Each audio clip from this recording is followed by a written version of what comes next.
Rick and the Wizarding Worlds. Chapter 1. A Strange Guest.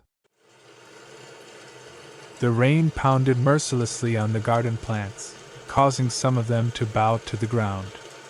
The trees seemed to come alive in the strong wind, swaying rhythmically from side to side as if in some strange dance. The stormy sky was illuminated by jagged flashes of lightning. But the snub-nosed boy, looking out of the window of his room on the second floor of a 3-story wooden house, hardly noticed the raging weather. Before we continue our story, let's first get to know this little boy a bit better. Richard Theodore Cost, or simply Rick, as he was known in the neighborhood, was an ordinary 12-year-old boy, just as naughty as any other kid of his age. The shipwreck that killed both his parents 10 years ago left Rick and his 2 older brothers orphaned. As luck would have it, their mother's cousin, Aunt Millie, and her husband, Bert, had taken on the task of raising them. Rick's brothers, Melvie and Lon, were 5 years his senior. They had been studying at the academy in Aranoth, the capital of Lyesir, for a year now. All of Aunt Millie's love was now focused on Rick, much to the latter's displeasure. After a quick look at Rick's background, let us return to the weather, which, as has already been said, Rick hardly noticed, for all his attention was occupied by 2 figures at the gate.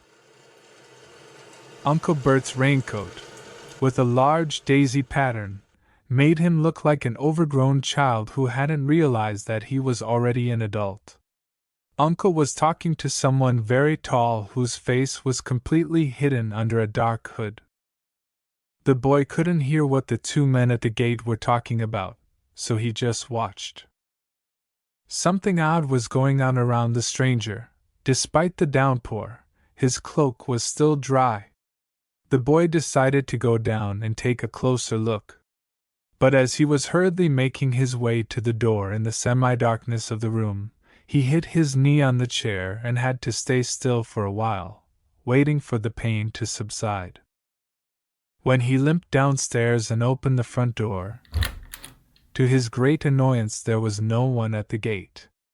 The boy slammed the door shut and looked at the coat rack. The daisy-patterned raincoat was already on a hook, with clear drops of water dripping directly into Uncle's rubber boots.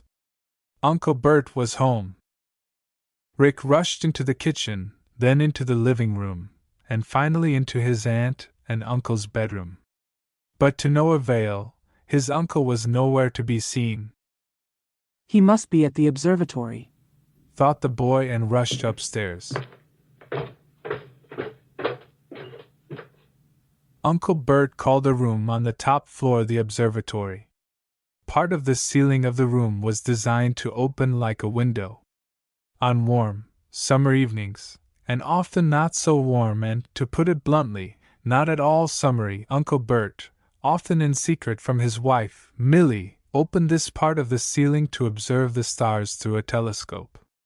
It goes without saying that the practical Aunt Millie did not call this room the observatory, but rather what it was, an attic. But to Uncle Bert, his guests, and Rick, the observatory was a place where they could gather and talk about this and that, or just indulge in a cup of tea surrounded by good friends. Having climbed up to the 3rd floor, Rick found himself in front of the wooden door. It was closed. He knocked, but upon getting no answer, the boy opened the door and entered a small rectangular room. Thanks to 2 huge windows opposite each other, and 1 window in the sloping ceiling, the room was very bright. Uncle Bert's desk was covered with books on cosmology and astronomy, as well as sheets of paper, with drawings on them that only Uncle Bert could understand. There were pencil stubs everywhere, many of which had apparently long since forgotten what the pencil lead looked like. There was a kerosene lamp on the corner of the table.